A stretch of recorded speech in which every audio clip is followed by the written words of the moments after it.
সমাগত দ্বিতীয় পৰ্যায়েৰ পঞ্চায়েত নিৰ্বাচন। এই দ্বিতীয় পৰ্যায়েৰ পঞ্চায়েত নিৰ্বাচনেৰ নিৰ্বাচনী প্ৰচাৰ তুঙ্গত।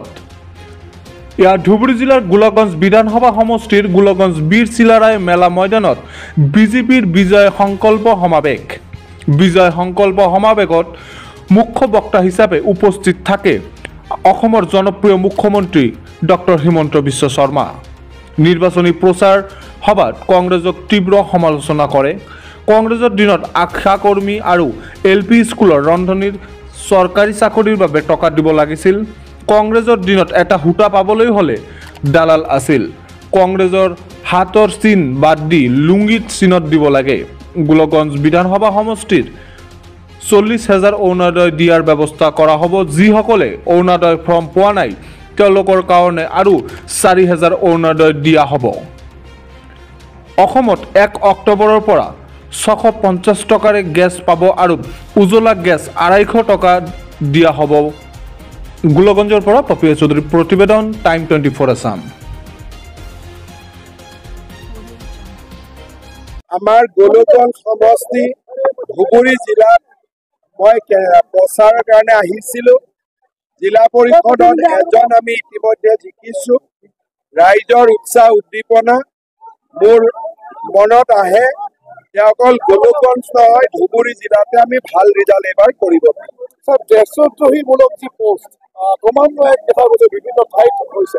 মইতো আজিয়ে কৈছোঁ যে যোনে পাকিস্তান জিন্দাবাদ বা দেশদ্ৰোহী পোষ্ট দিব, আইনৰ ৰাস্তা দি গৈ সিহঁতৰ চবৰে ঠেং ঢালি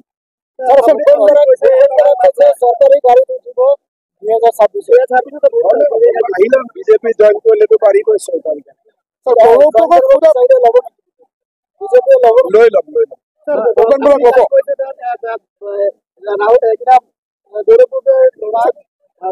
নহয়, মই 100% কৈছোঁ, গেৰেণ্টি দি কৈছোঁ। গৌৰৱ গগৈলে আপুনি যিখিনি প্ৰশ্ন কৰিছে তাৰ উত্তৰ পাইছে নেকি?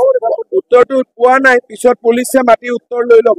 পুলিচে ল'ব ছাৰ, সাক্ষীটো ল'বই লাগিব, কাৰণ এইটো এটা পাকিস্তানৰ নাগৰিকৰ বিৰুদ্ধে কেছ। সেইটো তদন্ত কৰোঁতে কথাবোৰ ওলাইছে। গৌৰৱ গগৈ ল'ৰাও ভাৰতীয় নহয়, ছোৱালীও ভাৰতীয় নহয়। মোৰ হাতত পাক্কা প্ৰমাণ আছে। আৰু ল'ৰা ছোৱালীকেইটাই নিজেও নাজানে যে আমি ভাৰতীয় নহয়। দেউতাক মাকে কৰি থৈ দিছে কাম।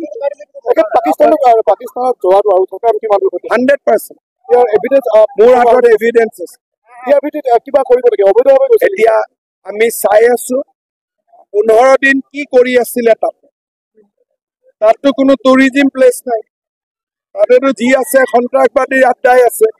এতিয়া আমি চেষ্টা কৰি আছো যে 15 দিন কি কৰিছিলে, যোৱাটোতো 100% কনফাৰ্ম।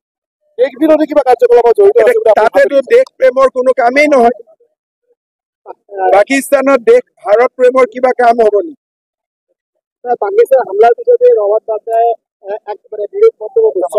ৰবাৰ্ট বাদ্ৰাই হওক, গৌৰৱ গগৈয়ে হওক, এই গোটেইবিলাকে তেওঁলোকৰ ভাৰততকৈ পাকিস্তানৰ প্ৰতি চিন্তা বেছি।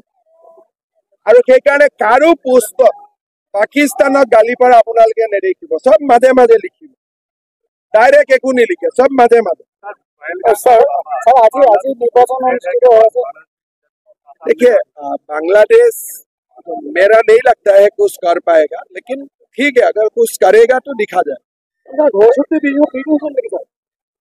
আপোনালোকে মোক এইবিলাক কথা মই ইমানখিনি কোৱাৰ পিছত বাকীখিনিতো আপোনালোকে লিখিব লাগে, আপোনালোকে ক'ব লাগে। আপোনালোকে যদি নকয় তেতিয়াহ'লে আপোনালোককে মই সুধিব লাগিব আপোনালোক কি বুলি। মই